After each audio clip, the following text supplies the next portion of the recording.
jeito de experimentar o tempo na universidade.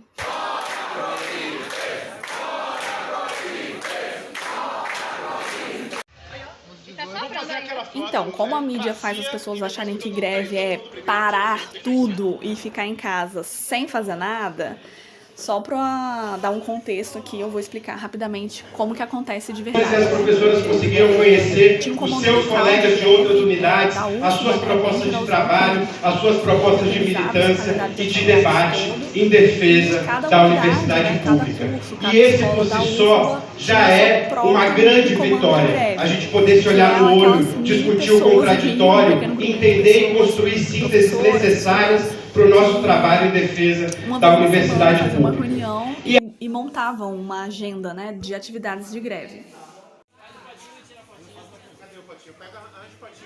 E quando a gente está em aula e as atividades são regulares na universidade, né, quando a gente não está em greve, o que basicamente rege a nossa vida é o calendário acadêmico, né, que vai organizar a nossa grade curricular do semestre todo, a rotina das disciplinas, e enfim. E para mim uma coisa ficou muito óbvia na greve, que foi a grade curricular é essa noção do jeito certo de fazer, sabe? Uma coisa assim, fixa, imutável, inquestionável. E quando eu contornei a grade, eu pude frequentar a universidade de um modo menos rígido e menos formal e menos ansioso. Então as minhas ideias ficaram mais livres no espaço. E eu sentia que as pessoas que estavam habitando a universidade também nessa época também estavam sentindo isso, assim, uma coisa de caraca, meu Deus, a gente é livre, a gente pode fazer o que a gente quiser. E aí, como cada unidade fazia a sua agenda, a gente mandava a nossa agenda para o comando local de greve, né, da UFBA toda, e então a gente conseguia saber quais eram as atividades que estavam acontecendo em cada curso. Então, isso fez eu conhecer muita gente nova. E muito nesse lugar bem mais informal que eu tinha esquecido que era possível de construir no ambiente acadêmico, sinceramente.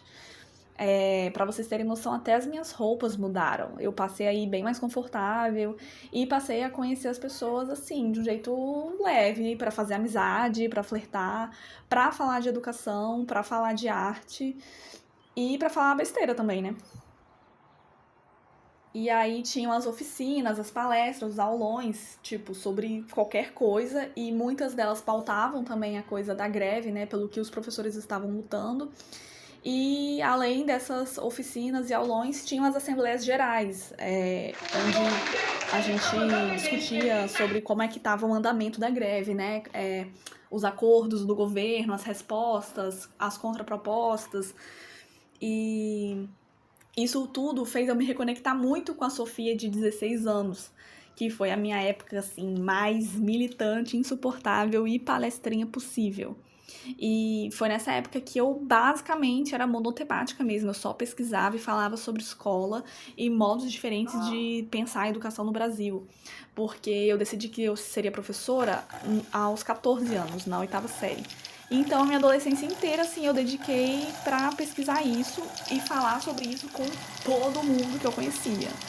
E, basicamente, foi a época, assim, que eu mais imaginei como seria a escola dos meus sonhos. E, véi, sinceramente, às vezes a gente acha que pra construir uma coisa, a gente tem que desconstruir uma coisa muito estrutural, sistêmica e gigante e difícil, tá ligado? Mas eu percebi que realmente quando a gente desestruturou o calendário acadêmico, véi, desestruturou tudo, sabe? Toda essa caretice da academia, a sensação de pressão, de competição, de produção louca e capitalismo e, sabe, conhecimento que gera dinheiro, né, um conhecimento que é mercadoria, eu senti que tudo isso foi completamente desestabilizado quando a gente suspendeu o calendário acadêmico. Então, nossa, isso movimentou em mim várias ideias, assim, vários impulsos para ações e eu percebi que, tudo bem, isso não é uma coisa tão simples, é uma coisa bem complexa e estrutural, mas ao mesmo tempo é muito simples. Tipo assim, uma greve resolve as coisas, sabe? E enfim, nossa, I love greve. E aí, como eu tinha tempo, né, porque eu não precisava ficar me importando com porra de aula, eu tive muito tempo, pela primeira vez na minha vida, de me dedicar à minha produção autoral com bordado. E com a gravura também, e com a costura. E aí eu percebi que existem outros jeitos de fazer, sabe? E eu fui descobrindo um jeito de mesclar técnicas. Tipo, eu peguei um dia vários bordados que eu tinha abandonado aqui no meu ateliê, bordados inacabados e tal. Aí eu decidi recortar tudo, assim, tipo, algumas palavras, imagens. E aí eu peguei um tecido novo, tipo, uma folha em branco, né? E eu, ao invés de colar, né, ao invés de fazer uma colagem com cola e papel, eu fiz com bordado e costura, sabe? E eu gostei muito disso, eu gostei muito do resultado. Eu senti que eu inventei uma nova linguagem pra mim, assim, e para as coisas que eu quero dizer.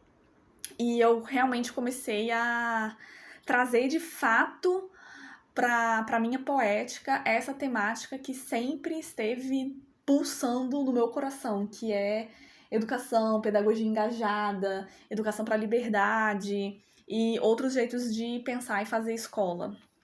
E também, até isso, assim, mudou. Que normalmente quando a gente tá num curso de licenciatura, a gente pensa muito que somos professoras em formação, sabe? Futuras educadoras. Mas a gente se vê pouco como só estudante mesmo.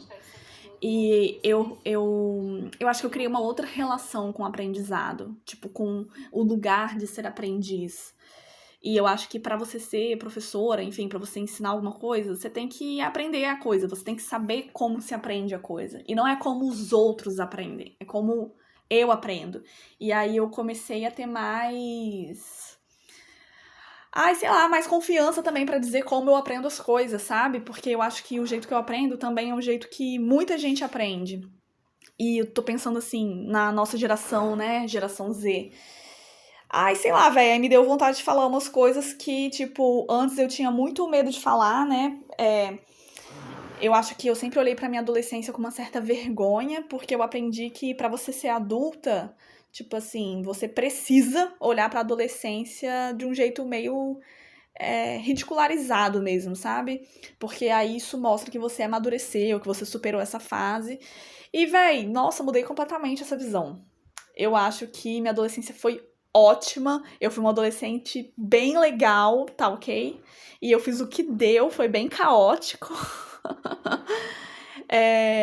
Mas eu acho que tudo isso, ter outra visão sobre a minha adolescência, também fez eu criar uma nova imagem do que é ser adulta, sabe? E, nossa, isso aí muda tudo, véi. E, bom, todas essas ideias, assim, né, e essas práticas foram possíveis de serem feitas porque eu realmente me organizei minha rotina para os hábitos, sabe, fazerem a coisa funcionar naturalmente, né, sem muito esforço. Então, eu acordava cedo, meditava, escrevia as 3 páginas matinais, desinstalei o Instagram, então não fiquei consumindo informação, imagem pra caralho. Ouvi mais rádio também, desinstalei o Spotify. Nossa, fiz tanta coisa boa. Eu percebi, assim, realmente um outro jeito de criar as coisas. Eu tinha uma ideia de que o processo criativo era muito. Tipo essa porra que todo mundo fala lá na EBA. Tipo, vamos abrir o Pinterest aqui pra, sei lá, pegar umas referências. Aí você, tipo, consome 380 mil imagens feitas por artistas diferentes, que estão em momentos da carreira diferentes, de países e contextos diferentes. E aí você fica 3 horas ali e você acha que isso vai te dar inspiração, gatinha? Não, né? Puta que pariu.